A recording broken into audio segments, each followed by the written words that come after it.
खरं तर आज माझ्या आईचा वाढदिवस आहे. पण सकाळी एक गोष्ट तिची अशी म्हणजे मनाला लागली आहे, की ती बोलता-बोलता बोलून गेली खरं तर. पण काय माहीत आहे का, आपला म्हणजे बर्थडे असतो सगळ्यांचाच, तेव्हा आपण फक्त स्वतःसाठी विश मागतो, की अ, माझं सगळं चांगलं होऊ दे, मला येणारं वर्ष चांगलं जाऊ दे. पण एक आईच अशी असते, जी फक्त आपल्या मुलांसाठी सगळं चांगलं मागत असते. नकळत एक गोष्ट फक्त बोलून गेली ती, स्वामी समर्थांनाच प्रार्थना केली तिने, की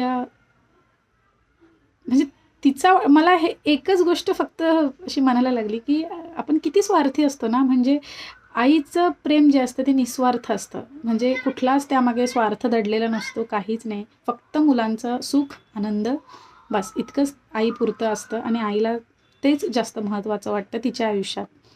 ती सकाळी फक्त बोलून गेली, की माझी फक्त एकच प्रार्थना आहे स्वामी समर्थांना, की माझ्या मुलीचं, माझ्या मुलींचं सगळं चांगलं होऊ दे आणि इतकीच प्रार्थना मी फक्त देवाला करते.